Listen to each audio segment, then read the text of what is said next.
Wangari Maathai, an environmental and women's activist and the first African woman ever to be awarded the Nobel Peace Prize, died Sunday.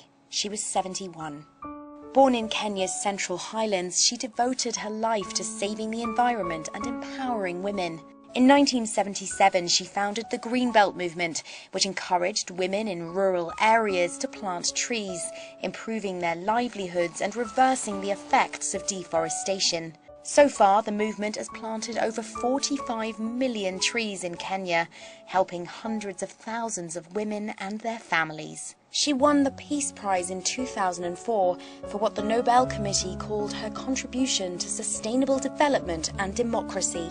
More recently, Maathai served as a UN messenger of peace. She was, in the words of her United Nations colleagues, a force of nature, one that planted seeds that will continue to inspire generations to come.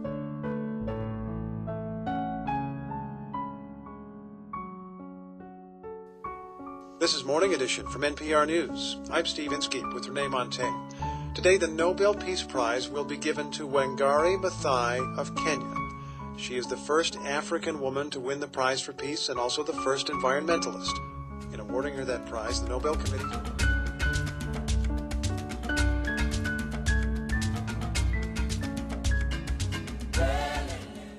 It is seldom in modern times that we see a first in history.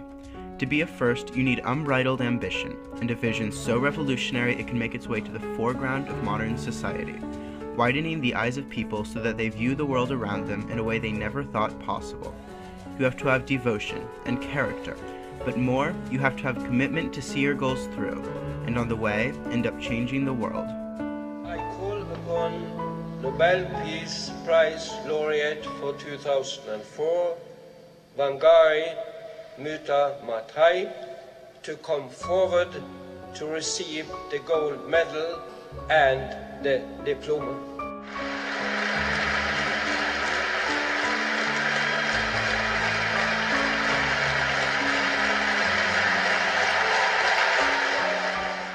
Wangari Maathai, born in 1940 in a village of rural Kenya to a humble family, early academic success led her to receive a scholarship from the Kennedy administration to study in the United States. At that time, the environmental movement in the U.S. was budding. Influential events such as Rachel Carson's 1962 publication of Silent Spring exposed the vulnerability of the environment to the public. Successfully earning her degree in biological sciences from Mount St. Scholastica College in Kansas, Maathai continued on to earn her PhD in veterinary medicine at the University of Nairobi. At younger than 30 years old, Wangari Maathai had already stepped into history, being the first woman from East or Central Africa to receive a doctorate degree. It would be the first of many achievements, but the future would not be as easy. Upon hearing the news that she had won the Nobel Peace Prize, the first thing that Wangari Maathai did was walk outside and plant a tree. That's the way I do things. When I want to celebrate, I always plant a tree.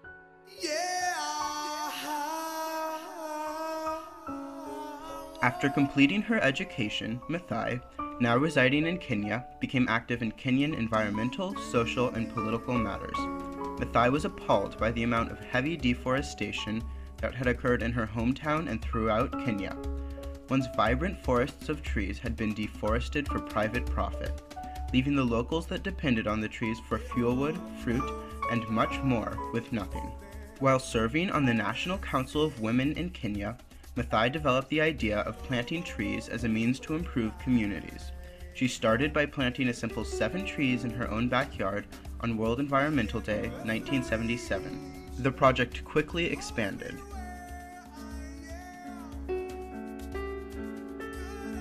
Beginning her effort as a grassroots project, Maathai organized women's groups to plant trees with the common goal of improving the quality of life for locals, especially women, and to conserve the ever-decreasing forests and in turn improve the environment. She also holds the view that the capacity of the people to have the freedom to maintain and conserve their own local environment is a central democratic principle, and that's why she works directly with the people. Maathai made sure that projects stayed on local levels. Outside management would simply intimidate the women.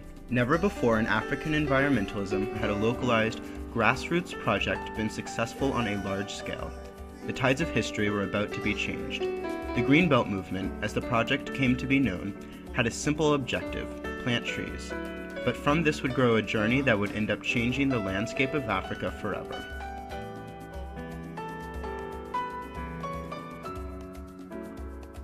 Maathai knew that if she wanted to provide lasting change, the government was the best means for doing so. In 1989, Maathai stepped into the international public eye. Daniel Arap Moi, the often corrupt and greedy Kenyan president of the time, proposed a plan that brought Maathai's environmental sympathies to the surface. Nairobi's largest public green area, Uhuru Park, was to become an industrial center containing theaters, hotels, and even an outrageous 4-story statue of the president himself. Maathai began protesting the project, seeing it as a crime against the environment and against the people of Nairobi whom relied on this park as one of the last remaining green spaces. The government quickly reacted, denying Maathai and her supporters the right to stage a public protest. Parliament condemned Maathai, calling her ugly and ominous. Also, Moi evicted the Greenbelt movement from their long-time government-sponsored offices, leaving Maathai with literally nowhere to manage her constantly growing organization. Despite government opposition, the commotion produced by Maathai caused foreign investors to back off. The project never went through, and Maathai had scored her first success with the government in protecting the environment. Soon, Maathai allied herself with the up-and-coming political opposition party in Kenya, the Forum for the Restoration of Democracy. Matters quickly got out of hand. The Kenyan government in power plotted to murder leaders of the opposition party. Maathai and 8 others uncovered the plot during a press conference only a day before it was scheduled to be carried out. But she also was a very visible critic of government policies, and on that account, she was constantly at odds with the government.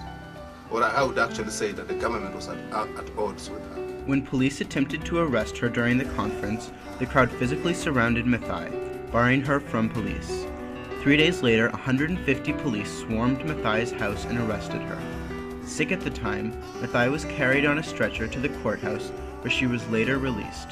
From then on to this day, Maathai has felt unsafe to go out alone in Kenya. The turmoil subsided until 1992. While protesting with some poor women, just the type she wished to empower, to secure the release of their wrongly imprisoned sons, Maathai captured the attention of hundreds of people throughout Kenya who sympathized with her cause and wished to help. The still new opposition party saw this as an excellent chance to give speeches and raise awareness of their values. During an opposition member's speech, the crowd, including Maathai, was gassed and beaten with clubs by truckloads of police. Maathai awoke sometime later in an intensive care unit. Maathai had stood up for a cause and almost gave her life for it. She decided to hold a press conference from her hospital bed. The women's sons were soon released from prison. Maathai received worldwide media attention and became a symbol of reform and activism in Africa.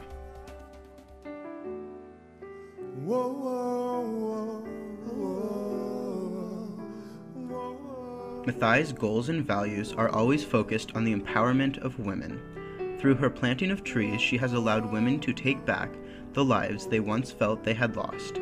She herself has represented the power women can have in political matters. She recognized that society's view of women must change. She herself was divorced by a man who simply found it too socially embarrassing to be married to a woman who held a higher degree of education than he himself did. Through the Greenbelt movement, she has moved Kenya much closer to the acceptance of full equality for women. Today, Maathai's values continue to spread. Her works are truly immeasurable. Major accomplishments include her election in 2002 to Kenyan Parliament with a stunning 98% of the vote. The same year, President Moi was forced to resign. She also serves as the Assistant Deputy Minister of the Environment in Kenya. She serves on many organizational boards, including UN councils. In addition to Maathai's 2004 Nobel Peace Prize Award, she has received countless other awards for her work. Today, over 30 million trees have been planted with the Greenbelt movement. The Greenbelt movement has spread to over 30 countries and continues to spread today.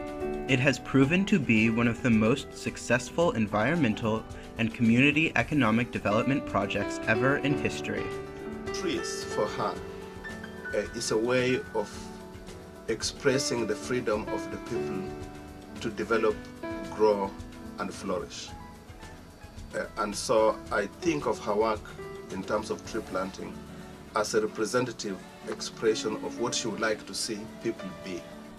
Wangari Maathai's vision, devotion, and commitment helped her to be one of the first African women in modern times to take place on the global stage. She is in all meanings of the word a first. Because we have the capacity to understand these processes, we have a special responsibility towards the entire creation in order for us to live in harmony and for as long as this planet can allow us to be.